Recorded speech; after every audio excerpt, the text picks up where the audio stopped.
दो तरह की कमाई होती है।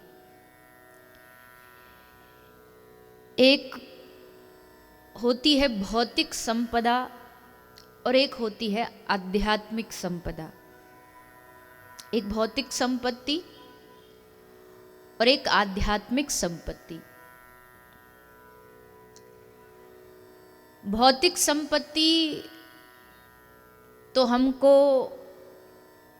कमाना बचपन से ही सिखाया जाता है, चाहे वो पढ़ाई के माध्यम से हो, चाहे घर में परिवार में माता पिता के माध्यम से हो। हमें बताया जाता है कि जीवन में धनोपार्जन करना, काम करना, कमाई करना, कमा कर लाना कितना ज़रूरी है, कितना आवश्यक है।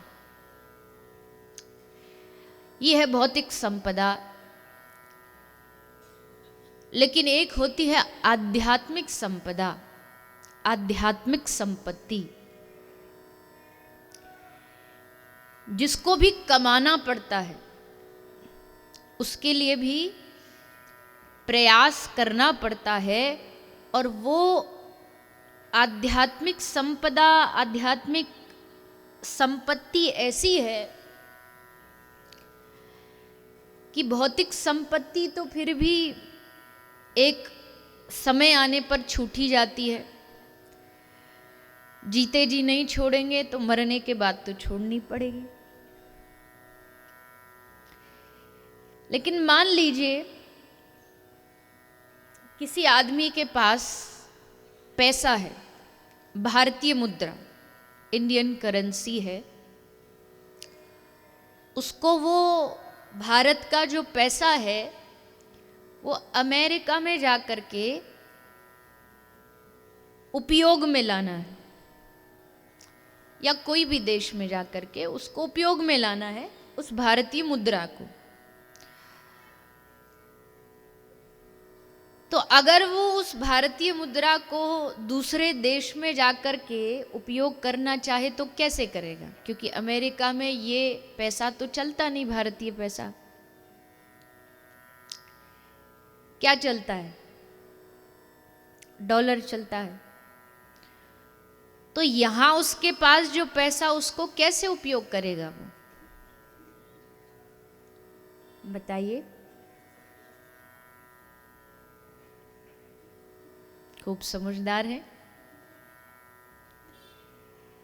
उसको या तो यहां से जाते समय ही वो कन्वर्ट कराएगा, एक्सचेंज कराएगा, और वही जो भारतीय पैसा है उसको दे करके डॉलर वापस ले लेगा।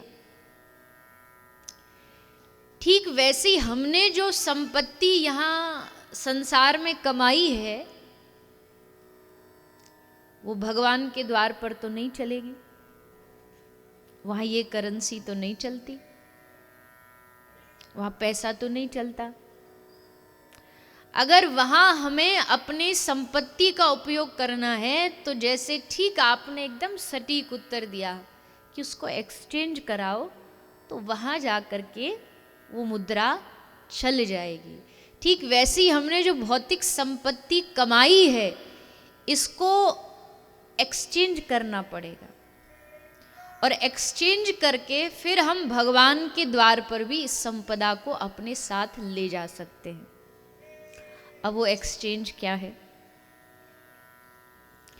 वो एक्सचेंज बड़ा सीधा है कि जिस संपदा को, जिस संपत्ति को आप भगवत सेवा में या भगवान के जनों की सेवा में, संत महापुरुषों की सेवा में, गौ माता की सेवा में, असहाय जनों की सेवा में लगा देते हैं, वही आपको वहां जाकर एक्सचेंज होकर के प्राप्त हो जाती।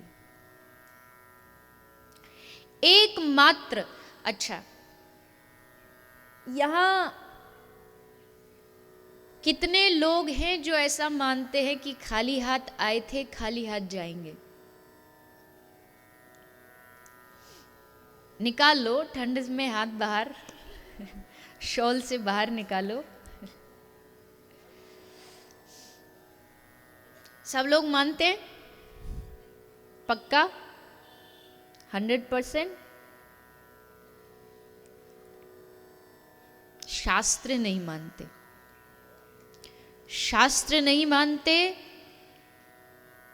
महापुरुष नहीं मानते। इस दुनिया में खाली हाथ आए खाली हाथ जाएंगे, ये बस कहने की बात है। इस दुनिया में न कोई खाली हाथ आया न कोई खाली हाथ जाएगा।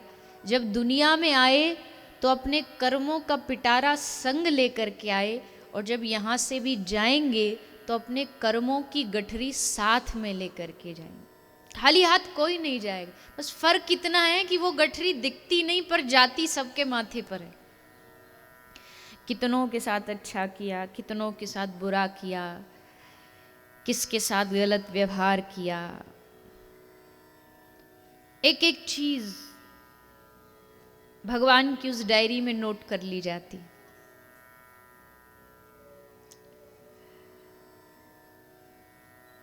कितने आश्चर्य की बात है ना, अगर इस चीज को हम समझ जाएं कि वहां ठाकुर जी की, भगवान की जो सीसीटीवी है ना, वो 24/7 चालू है हमारे ऊपर, वो देख रहा है।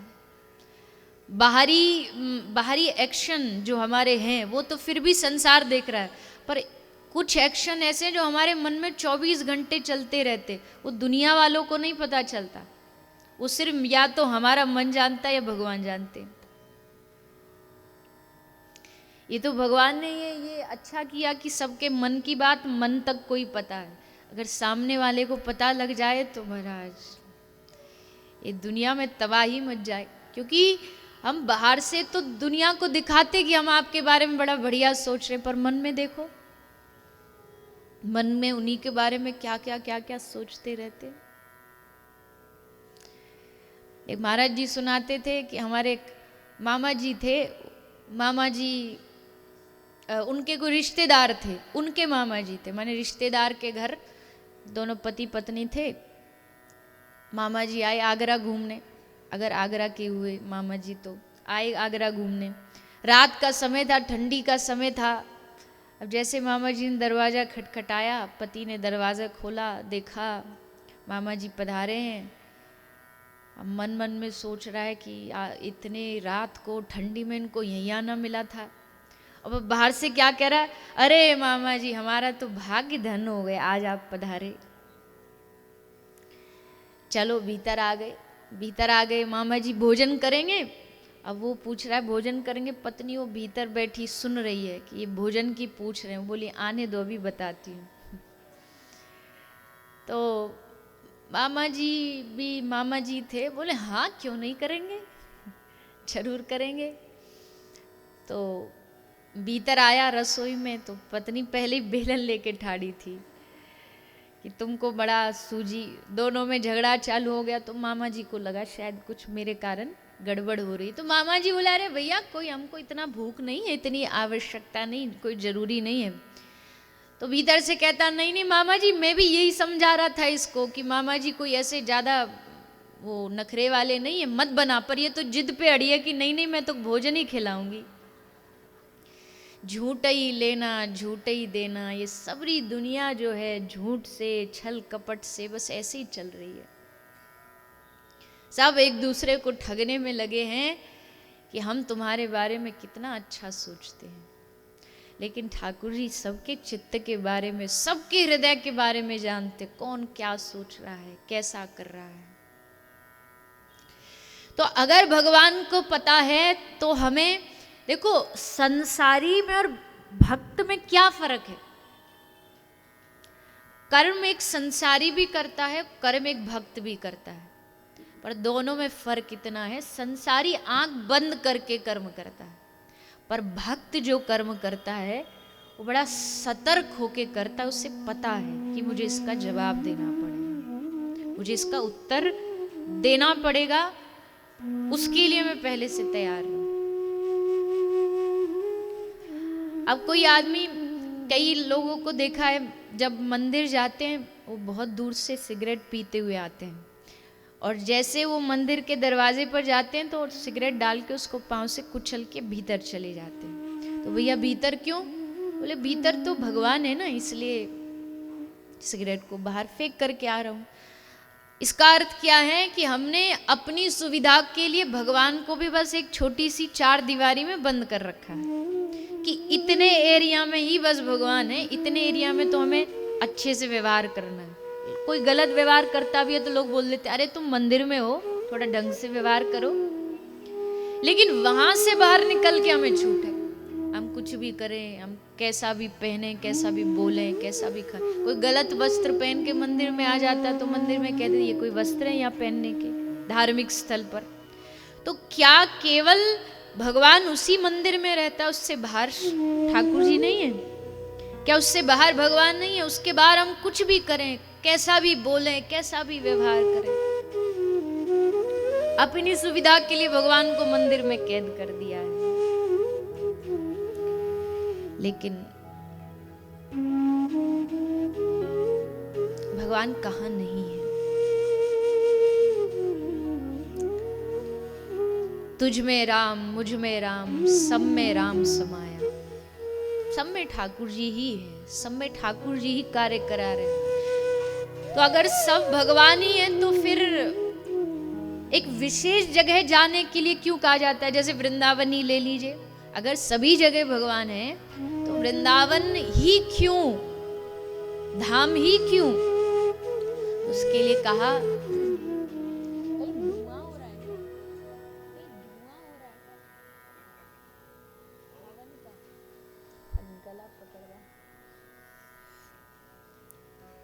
तो अगर सब स्थान पर श्री ठाकुर जी हैं, भगवान है, तो एक विशेष स्थान ही क्यों? बोले विशेष स्थान है इसलिए, देखो हवा हर जगह है कि नहीं? जहां जो कुछ खाली दिखाई दे रहा है या तो वहां वायु है या आकाश है, चारों ओर हमारे वायु ही वायु है। लेकिन हर जगह वायु है इसका अर्थ ये नहीं है अब किसी के गाड़ी के टायर में हवा कम हो जाए और कोई आदमी वो टायर ऐसे हवा में लेके कहे कि हर जगह हवा है, लो हवा आ जा मेरे टायर में प्रवेश कर जा, तो ऐसे आएगी? है हवा हर जगह, ये बात सत्य है। लेकिन उसके लिए विशेष एक मशीन की, एक यंत्र की जरूरत होती है, जहां आप दुकान पे जाते हैं और वो उस यंत्र से उसमें हवा भरते हैं। ठीक वैसे ही प्रभु हर जगह हैं, कण कण में विराजमान हैं, पर एक विशेष स्थान पर जाकर के महापुरुष रूपी यंत्र वो होते हैं जो हमारे अंदर भगवान को प्रवेश करवाते हैं, हमारे भीतर भगवान को प्रवेश कराते हैं। ये कथा जो है, जहां भी भगवान का सत्संग होता है, वो एक प्रकार का वो यंत्र ही है, ऐसा स्थान है जहां भगवान को हमारे चित्त में बिठाया जाता है, प्रवेश कराया जाता है। किसके द्वारा? भागवत के शब्दों के द्वारा, कान के द्वारा हमारे हृदय में प्रवेश कराया जाता है। श्री ठाकुर जी शब्दों के माध्यम से हमारे चित्त में आते हैं, हमारे मन में आते हैं। तो आप और हम सब यहाँ जो प्रभु के पंडाल में, प्रांगण में बैठ के, हम यहाँ लौकिक संपदा नहीं, हम सब यहाँ आध्यात्मिक संपदा कमाने की कोशिश कर रहे हैं। आध्यात्मिक संपत्ति, लौकिक संपदा तो बहुत कमाई रहे और आगे भी कमाएंगे ही। कोई लाख कह ले तो हम किसी की थोड़ी मानने वाले, वो तो हम कमाएंगे ही। लेकिन उसके साथ साथ ये ध्यान रखें कि आध्यात्मिक संपत्ति का भी अर्जन साथ साथ में करते रहना है।